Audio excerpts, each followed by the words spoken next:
Welcome to the Big Movement Podcast. If you're ready to create results and make huge strides in your business, finances, personal development, and health, then you're in the right place. Pushing past excuses and powering through procrastination can be a challenge alone. Here, you'll get the support, tools, and knowledge you need to get to the level you desire in your business and life. Let's get started with your host, Byron Ingram. And welcome to another episode of the Big Movement Podcast. Today we have a special guest. We have Laura-Pennington, who is an inner city teacher turned freelance writer. She's been working for herself full-time since 2013 and now teaches others how to do the same. So if you've been thinking about breaking free of that rat race and everything else that goes along with it and doing something different, you definitely need to pay attention. So let's give a warm welcome to Laura. So Laura, welcome. Thank you for having me. Oh, you're welcome. So an inner city teacher, wow, that's different. If you've ever seen The Wire, I taught in that school district. I taught in Baltimore City public schools as a 7th grade teacher. I didn't have an education degree. I was trained in a program a lot like Teach for America. You have one summer of training and then you are let loose in your own classroom. And it was rough. It was really, really difficult. You know, a lot of my students had a broad range of challenges that they were bringing to the classroom. It was a very dangerous urban environment. We had no money for resources. I didn't even have enough desks or books for all of my students. And a lot of the pressure sort of fell to me to make this work for the students. And it was a lot of hard work and long days. Well, now that in itself is just shocking. You would think that if you have a school, there would be, books and desk for everybody. But what happened? Like, if someone was just running a few minutes behind, like, sorry, buddy, you're out of luck. No seat for you.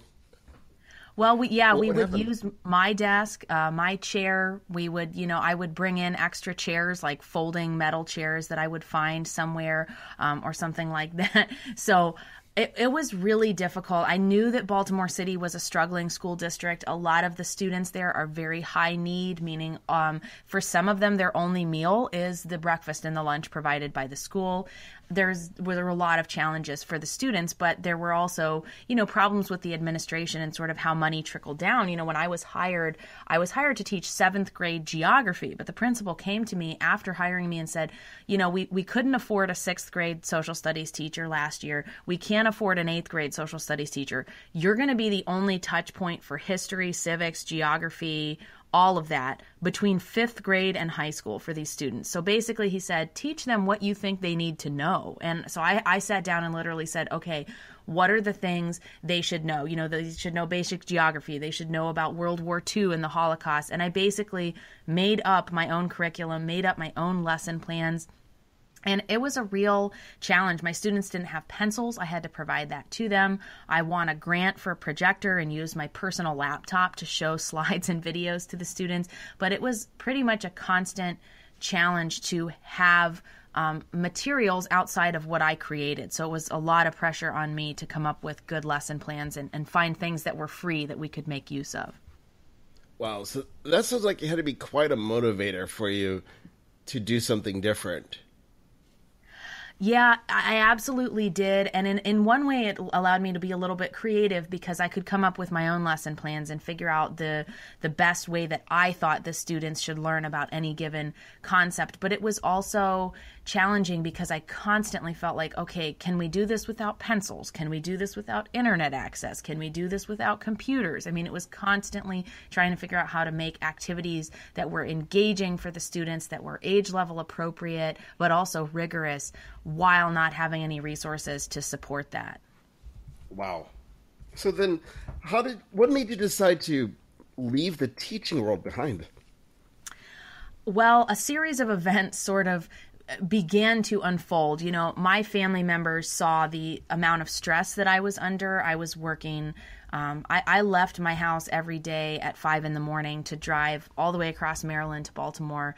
And I would get home between 5 and 8 at night, depending on whether or not I had certification classes. And then I would lesson plan until around midnight. So as you can imagine, the cycle of doing that was exhausting. And There were also several security incidents at the school. I thought I'd picked, I actually worked in one of the only middle schools in Baltimore City that did not have police officers present walking the halls or a metal detector. And I thought, well, that's a good sign. They can't have that many issues, right? I was a little bit wrong about that. We did have some scary incidents and issues at the school. And one of them, even just Baltimore City in general, was pretty dangerous. So one December day, I was driving along the road to get to the school. A man pulled out from the side of the road, struck my car. So I did the right thing. I pull over to exchange information. He was actually what I believe he was high on drugs and came down the road screaming at me that he was going to kill me, and he was pounding on the side of my car trying to reach inside and grab me. So I actually left the scene of the accident because I literally did fear for my life, and I called the police and informed them that, it wasn't a hit and run and this was what happened. That experience really shook me. And then sort of the job started to take a medical toll on me. I taught for 6 hours straight every day without a break. I developed kidney stones, and I took some time off of the teaching job for a couple days to recover from that.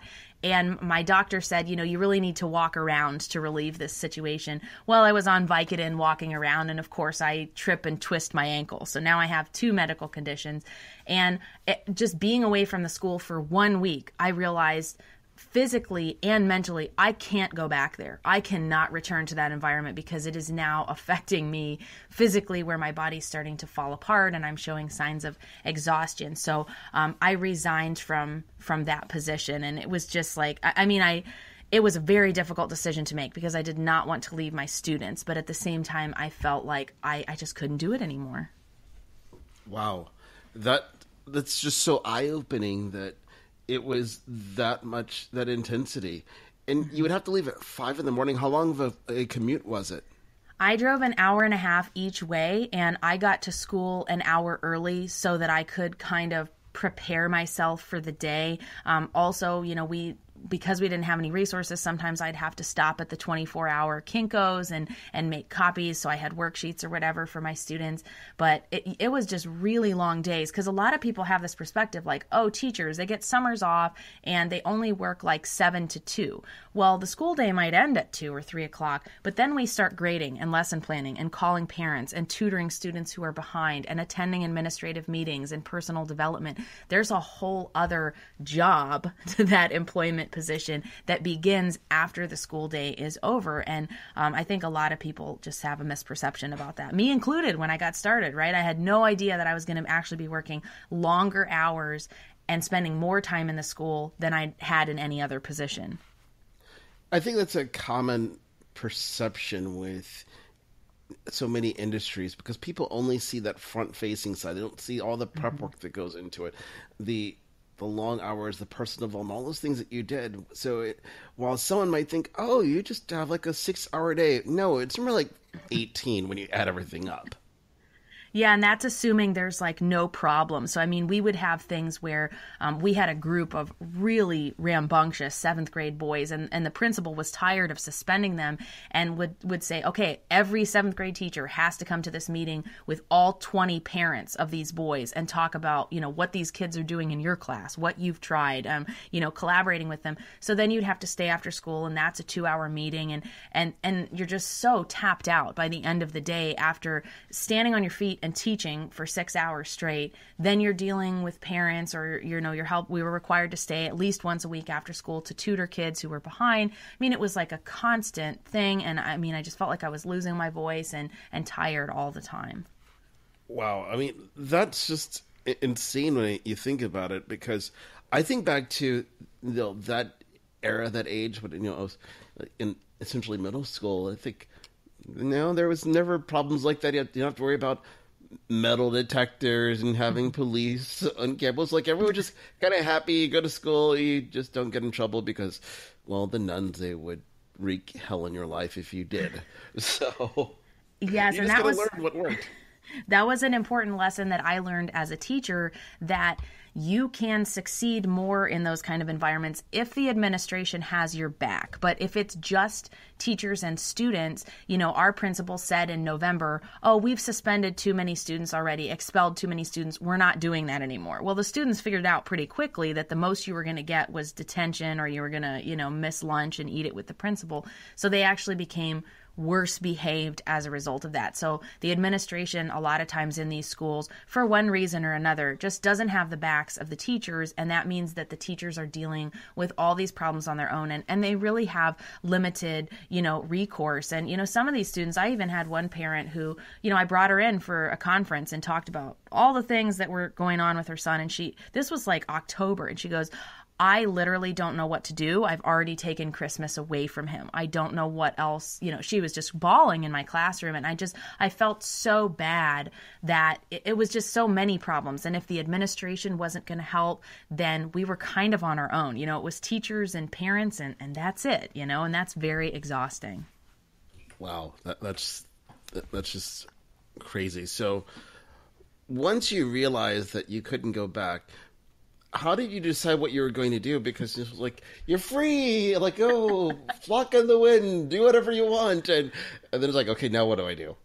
It was terrifying because I was also in the midst of a PhD program at night at the time. So I was a part-time PhD student. I had been working my whole adult life towards a career in education. And then I go get a job in education and realize, wow, I don't want to do this anymore. So I had, a major crisis of confidence because everything I'd worked towards was just suddenly up in the air. And I was very lucky because a company I had worked at before going into teaching, right like 2 weeks before all these medical issues, had sent me an email and they kind of said, hey, we're even willing to wait for you till the end of the school year. We have another position. It pays more. We'd love to have you back. And so that was my saving grace, knowing that I could transition into another role. And I knew I wasn't going to stay in that job forever, but financially it gave me some of that security to figure out what was next. And then sort of, I ended up working there for a year after I started doing freelance writing on the side. And it was a blessing. It allowed me to try some new things and figure out where my talents were best spent. Oh, excellent. And it's amazing how those opportunities come up. So you decided then to focus on freelance writing after the dust settled in, correct? Yes. So what happened was I thought, he's now my fiance, was my boyfriend at the time. He had just finished medical school and then he was in the military, still is in the military. And they put him on leave without pay for 3 months before he began his internship at a major hospital in Maryland. So all of a sudden we were a one-income family, right? And I've just resigned from my one job and it's like, oh my gosh, we're living in Maryland. It's super expensive. So I started thinking, what skills do I already have that I could do part-time that are not going to interfere with my day job? And a lot of my professors had always told me I was a decent writer. So I thought, all right, I can teach myself how to do, writing for people online. I can probably, make an extra $200 a month doing this. And that is all I went in with as my intention. I thought this would be great extra grocery money, would help us pay our bills, but it exploded a little more quickly than I anticipated. My first job paid $150, but within 3 months, I was making more freelancing part-time than I was at my day job. And that's when I started to consider, hey, maybe I could make a go of this full-time. Wow. That in itself is powerful because it shows several things. One, you took the initiative, but then here's the other aspect to it as well, that you went in with the basic of intentions, that to pay for groceries, to help out a little bit. And next thing you know, whoa, this is really growing. Now what do you do? So it changes the ball game entirely. Yes, and I did not want to be one of those people. I mean, we see all these, stories, especially in the millennial generation, of people who jump ship and pin all their hopes on this new side hustle they've started. That was never me. I mean, I'm not sure that I would have had the guts to leave my teaching job had my old company not offered me a position a couple weeks prior. Everything seemed to line up perfectly with that. So because I didn't want to make any rash decisions and regret it later, I decided to stay in my day job for a period of 12 months because I wanted to make sure this wasn't a fluke. I wanted to make sure I could repeat this process every single month. I didn't want to leave and then realize, oh, nobody needs freelance writers in December, so I'm going to make $0 that month. I wanted to know when were the busy and slow seasons. So I actually stayed at my day job for a year and then did the freelancing at night and on the weekends. Wow. Now, how many hours a day were you working at that point, balancing the full-time job as well as a freelancing? Because sometimes people think, oh, I can do this, but then I was like, this is hard. How were you balancing that? It was really, really hard. I can kind of thank my now fiance for that, because he was working 18 hours a day in a medical internship in the psychiatry ward. So he wasn't home. So I was like, okay, I have all this, seemingly extra time on my hands. I was used to being the one working the 18 hours of the teaching job. Mm-hmm. So he was often on call during the weekends or at the hospital on the weekends. So I used the weekends. I worked between 10 and 20 hours per week on my freelancing, but it was very much, part-time. I would wake up early and do it 2 hours before I went to work. I'd do it for an hour or two when I came home at night, but I did a ton of work on the weekends. I would set a lot of my deadlines to be Monday, because I knew that over Saturday and Sunday I could put in those extra hours. Oh, excellent. And that's what it takes at the end of the day, is doing those things to make it work. So obviously you started doing the freelancing. How did you get your name out there? Because some people, they think, oh, I want to do this, I have this talent. But then like, okay, all my people all their friends work 9 to 5 jobs. So how did you start finding those jobs out there? How did people start knowing that, oh my gosh, Laura's awesome at this, you got to use her for it? I started off using a service that would match me to clients, because I found it too overwhelming to seek them out entirely on my own. And also, I was also at the position where I didn't really want my employer to know that I was doing this. I didn't want them to perceive this as a threat to what I was doing in my day job, because it was very much part-time when I started. So I didn't want to have a website. I didn't want to put this on my LinkedIn profile, because I was kind of doing this secretly, like running a secret experiment to see if this was going to work or not.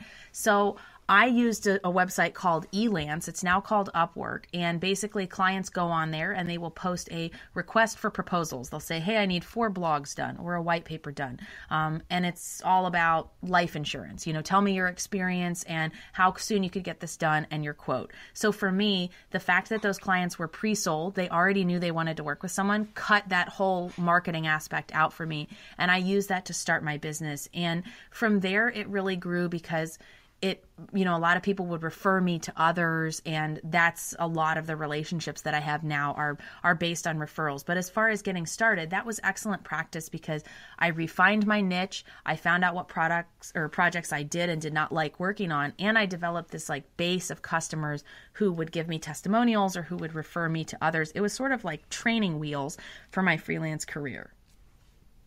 Oh, excellent. So now, how did you end up using Upwork to grow your business? Because some people have heard of it, but then they're like, but there's so many people out there. How do they stand out? Yeah. How do you make it work for you? And I think that's a challenge you're going to encounter no matter what your marketing method is, because it is true that the freelancing economy, the side hustle, the gig economy is picking up speed. And that means you do have more competition. However, there's also a tremendous amount of demand. So for me, whether you're on Upwork or whether you're doing cold calls or in-person networking, it's all about how you differentiate yourself. So when I got started, I was losing bids to other people, and it was like the same 5 writers were always winning over me. So I spent one Saturday and I said, all right, what are they doing? I set up a job and invited them all to it as if I was a client. I analyzed their pitches. I looked at their writing samples. I looked at their pricing. I learned everything I could from what they were doing and didn't use that to copy them, but instead I said, oh, this person is cheaper than me, but the quality is poor. Okay, there's how I differentiate from this person, right? And then I would see other people and sort of take from them what I could do better or what I could do differently. So I started marketing myself as being a one-stop shop. I'd write it for you. I'll publish it for you. It's totally hands-off. You really never have to think about it again. I focused on being high quality rather than being lowest cost. And that helped differentiate me from other people on the marketplace. Now, that is impressive, because you did something where a lot of business owners don't think about. They're always taking the Me Too approach instead of looking at what is it you can do specifically to stand out, such as, you don't have to be the cheapest person. Mm-hmm. How you can make it one stop versus someone they're hiring one person to write the article, another person to publish it, another mm-hmm. person to do this. it shows that, you're giving them the most valuable resource, time. They don't have to look for 5 different people to do it all. They just come to you and ta-da, there you go. Yes, and that combined with this whole idea of filling a gap in the market. So you certainly can land jobs as the cheapest cost provider. You can fill your calendar doing that. But for me, what I found really quickly was I was good at a type of writing. I taught myself how to be a search engine optimization writer, but I found that I really excelled when I was working for attorneys and law firms because I'd worked for law firms when I was in college. I'd actually intended to go to law school when I was in college. I knew a lot about the law, and people in the legal industry struggle to find quality content writers. So I also enjoyed doing the work. So for me, I started off as a generalist. I wrote about everything from preventing bed bugs to weddings to, whatever, mortgages, whatever you can imagine, I wrote about it. But as I got more experience, I realized my ideal clients are attorneys. I know how they think. I like working with them. They pay their invoices on time. They understand the value of quality. There were just a lot of things that sort of lined up and made me realize this is what I'm going to focus specifically on. So most of my clients are in the legal space, and that's one way that I've really differentiated myself from other writers because I'm the go-to legal writer. I really understand that industry, what you can and can't do, how to market effectively in that, and that's really helped me stand out. Oh, excellent. And that's something everybody has to do at some point, is figuring out how can they stand out, where you look at that affinity and then you run with it. It makes all the difference in the world, because some people, they want to be everything to everybody, but then it's, you're really falling on deaf ears because you're not standing out to anybody, versus as you start getting known, like in your case with the legal market, more and more attorneys, you're like, oh, you've got to use her. She does this amazing work. So after a while, your job becomes easier because your clients are telling everybody who to use. Yes, and the more that I write about it, the better I understand all of these concepts. So for the clients, they have to spend less time educating me. They don't have to get on the phone for an hour and explain to me what the state bar allows them to post and not post on their blog. I already know that. I'm already using industry best practices. So for them, they get to leverage someone who's highly experienced in this field and knows what works and what doesn't. So it's ultimately less work for them because I already say, hey, I do hands off, like tell me what you need and it will be done. It will go up as if you are writing it, no questions asked, on time every single time. And you don't have to tell me about all the ins and outs. Like maybe we'll have an initial consultation and you'll tell me some specific guidelines you have, but after that, you don't have to worry about it. And any business owner that's leveraging a freelance writer or anyone in that capacity loves the idea of having more of their time. They're not making money by being the blogger or the social media marketer. Attorneys are making money when they're representing clients. So for me, I'm saying, hey, here's some more of your time back, but this is all still going to be published as if it was you doing it. So it's a great way for them to maximize time. Oh, definitely. It makes a huge difference that way. And that's ultimately what you have to do, is look at how do you find that niche and then you run with it. So obviously you've been creating content. How did you start branching out into starting teaching other people, pulling you back into the teaching world? You thought it was going to let you go, like, you're coming back. The grips have pulled you in. And in a way, I'm grateful for that because I was so burned out on education and teaching. And this allows me to do it, from home in my pajamas with people who really want to be there. So that's a major difference between my previous teaching experience. But it really started because I had a handful of people in my personal world who saw my story. They saw that one of them I used to teach with. We actually trained in the same teacher certification program. And so she knew my story. And she had also left her teaching position due to, stress and all the problems associated with it. So for her, I think she saw kind of where she wanted to be in my journey. And she reached out to me and said, hey, Laura, I want to do what you do. And then I had another colleague from my past who did the same thing. And I kept getting on these phone calls with people and helping them. And I thought, this is really not the most effective way to present this information, jumping on a phone call here or there. And I'm not doing it in a very organized way. So I made a course for these two individuals and took them through it one-on-one, sort of coached them soup to nuts how to become a freelance writer. And from there, I also had a piece that was published in Business Insider about my story. And that's when I started realizing, all right, I need to make this like a comprehensive system where people can access it on my website, because I was getting leads and requests for information from the Business Insider article. Now, that's a great way to do it. Like, when you start getting that publicity to get noticed, it changes everything. Because I think for a lot of people, that's that defining moment that they're hustling, they're working, but then it just takes that one or two pieces that shifts it. So what did you do in particular to get noticed in Business Insider? Because some people are like, oh my gosh, I've got to increase my publicity to grow. Mm-hmm. What did you do? Be really bold and just ask for it. So, I mean, it sounds crazy, but this is the same way that I became a contributor for Huffington Post. I found Arianna Huffington's email, sent her an email and said, this is the kind of stuff that I write about. And I actually, in that instance, I linked to my Business Insider article sort of as proof that I was a credible writer.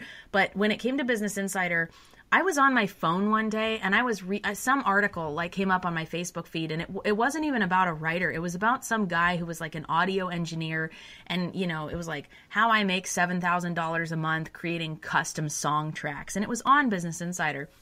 And I open it and I read it and I'm like, wow, this guy's story is kind of similar to mine. Like, he had this soul-crushing day job, wasn't happy with it, left to do his own thing, and has been consistently successful. So I saw on that article who the editor was, and I literally just searched to find her email. I sent her a cold pitch and suggested, I talked about my story and how I would write it, and she wrote me back within one day and said, send me a draft. So that gave me the motivation to get this article written and done. Wow.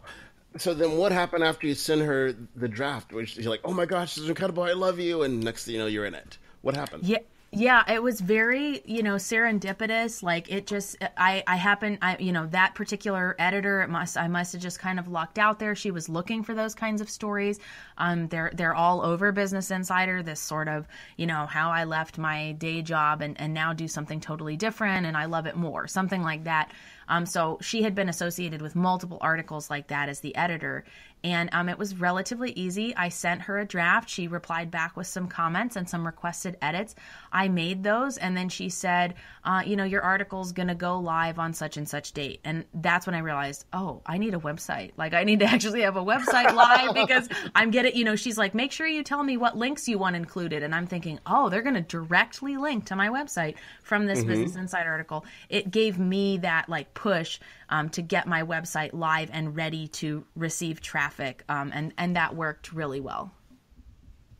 Oh, excellent. You have to love that. Sometimes you need that external motivation, like, oh, I need this. All right. 5 pots of coffee lined up. I'm set. Yes. Sometimes you need that push in the right direction. You need that deadline in order to get something done. So I've used that method over and over again. And in fact, when I created my first course, I was still a full-time freelance writer. I didn't have time to create a comprehensive freelance writing course. So what I did is I dripped the content. I enrolled the 2 people and I said, you'll get 1 lesson every week. And that's how I created my first course. I would, make the PowerPoint on Monday, record it on Tuesday, edit it on Wednesday, and send it out on Friday. And I developed my whole course that way, just doing 1 week at a time, which made it much more achievable than saying, oh, I'm going to record 11 one-hour modules. Like, I could never set aside the time to do that in a typical week. But because I took that approach, because I knew I was on a deadline, every Friday I have to send this to my students, that helped me get it done. Right. And when it comes to course creation, doing it in that fashion makes the most sense, because what ends up happening is you could spend hours and hours working on a course, like, I did it, I built it, and then no one buys it. Versus start with an outline, sell it, there's like, oh, now I go create it. And from an educator's perspective, it's often better for your students, because just like I don't have 11 straight hours to create and record content all in one session, my clients, especially my clients who tend to be in a day job or to be stay-at-home parents or having some other responsibility, they don't have 11 straight hours. They're losing interest. They don't want to listen to me talk for 11 straight hours. So when I drip the content out, that way there's something for them every week. There's one lesson, there's one audio or video that they need to listen to, one assignment. That makes it much more likely, they get it on a Friday, they can work on it over the weekend, even if they do have a day job. Your success rates for the students go up and they're much more engaged because they're only doing one piece at a time. Right, exactly. That's so critical. You get people to take action. I think that's something when you look at a lot of course material that's in the marketplace today, people get into information overload. Like, here's this lesson. And after taking a lot of courses myself, I realized there's something in common that's missing. It's that prompting to take action. Like, you think about when you're going to school, here's the exercises that you need to do at the end of every chapter. Where's that in these courses? Yeah, I think that's missing a lot. And one of the things that I learned in my course as well is that my students were much more successful when it was not a complete home study course. So my original vision was, oh, great, I can make this once, sell it to people that can do it completely on their own. But in order for them to be successful, I found that they needed my feedback. They needed to send me their pitch. They needed to send me their writing samples so that I could give feedback. And that, just like, saying that my content's going to be sent on Fridays was a deadline for me, saying, you have 2 weeks from the date of this assignment to get it to me so I can review it and give you feedback. That increased their chances of actually completing the assignment. So now, in terms of marketing that online, how are you doing that? Because for some people, like thinking, ooh, a feedback loop to be able to increase participation and also increase success rates. How can you do that? Like, are you using a particular platform to make that work? So what I've done in the past is when I enroll people, I do still drip the content. So even though I've already created it, I will drip it, and then I only open the doors to my my classes at certain times. So that means if I have 5 new students in the course, when they all start at the same time, I'm going to know the date that I'm going to release to them an assignment and when it is due back. And I'll typically do something as well, like you have 60 days of email access to me after the course is complete. So as they're coming up with additional pitches or need strategy help or whatever, I'm still available. And that way I'm kind of, accountable to people all at the same time. And that seems to work really well because otherwise, I've done online courses too where I never have done the assignments because, the person in the course suggested to do it, but they weren't really giving me feedback. Whereas if I'm telling my students, okay, you have 2 weeks to get me a writing sample in order to get my feedback, that increases the chances that they're going to do it and actually send it to me. And that's better for me to keep track of everything, but also for them because that means when they do go out to market their freelance writing business, they're doing it with materials that have been looked over by multiple pairs of eyes, and that's going to help them be more successful as a writer. So it just, in so many different ways, it benefits everybody involved.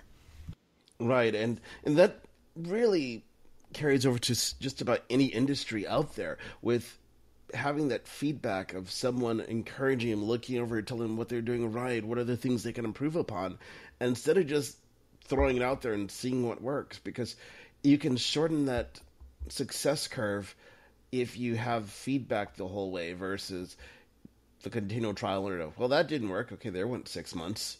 Instead of, oh, that's like just how the editor made those suggestions for you and for your article. That shortened the time from when you made the pitch to when it was going live versus just the article falling on deaf ears. Precisely, and it's the same process that I use when I'm working with someone who's my coach as well. I go to them with really crystal clear questions. Hey, my opt-in is not converting. Can you hop on a phone call and take a look at it and tell me what's going wrong? Because I could get hung up there for 12 months doing split testing and trying to figure out why something isn't working and polling my audience and trying to make sense of the data. Or I could just ask somebody else who knows this better than I do. And what I found with my own students in my freelance writing course especially is that a lot of times there are like little changes they need to make. We're not talking about sweeping, oh, this writing sample is terrible. It's like, oh, you didn't put headers in it. Like, you need subheaders in here. You need to highlight the keywords. They're really simple fixes that make a big difference when you're trying to convert clients. So that's helped a lot of my students. Sometimes my students will hire me just for a 1-hour consultation to talk about something really specific so we can dive in and help their business directly. So that whole aspect of personal feedback, it wasn't how I originally envisioned my course, but I realized it was translating to better outcomes for my students. And if that's ultimately my goal is to help students, I have to include that. Right. Oh, definitely. And that's the key thing, is being willing to adapt. And while you shouldn't necessarily create everything at first time all the way through, because as you discovered, you realized your students had a certain need. So you started modifying what you're doing to meet what they needed the most, versus just assuming like, well, I think they need this, versus what they actually wanted. Yeah, that's really important whenever you're creating any online course or delivering material as any kind of educator. We always tend to think as the creator or the instructor that we know best, but what you think your students need to know, they may already know it. And you might be surprised at the things they get tripped up on. You know, by the time I created my first course, I had been freelancing full-time for almost 2 years. So I kind of thought like, oh, this is easy stuff. Like, come on, putting together, you know, a website about page for people to, you know, hire you as a freelance writer, that's easy. But then my students would go, whoa, we have no idea what you're talking about when you say that. The learning curve there is steep. And it's a wake-up call for you as the instructor to realize, oh, I'm talking to beginners in this situation. I need to start at the 101 level and not assume that they know anything. So you've kind of got to follow where your students need the most help. Right, exactly, because we can easily assume that, oh, everybody knows that, and that's something I think everyone has to go through, this mindset that while something might be common sense to you, it's a complete foreign language to somebody else. Yes, and you have to think back often about who your target audience is. So if I'm putting together a course, you know, I have like a course where I walk people through when they're more experienced writers. So they might be making between 30 and 50K, but they're stuck with breaking that 6-figure mark. That's a totally different audience. So I'm not going to start at the 101 level for those students. But for someone who's a complete beginner, I reflect back to my experience as a newbie all the time and go, okay, what problems did 2012 Laura have? You know, how much would she have paid to fix them? What would have been the most effective method of delivery for those solutions? And that helps me speak directly to my target audience, which is total beginners. Right, exactly. You have to know your audience, as that becomes extremely powerful. So now, as you've put all these things together, what are the best resources for people to utilize for them to start getting things in motion so they can enter the freelancing world, and then if they're already in it, how they can start scaling up what they're doing? I think it all begins with, you know, what we talked about a while ago, which is this idea of your unique value proposition, or what you bring to the table that is different from anyone else, because that's going to help you whether you're a beginner or whether you're trying to accomplish new freelancing goals. The second thing that especially newbies need, you need to have good materials. So what I mean by that are, in order of importance, writing samples, pitches, and then a website ultimately.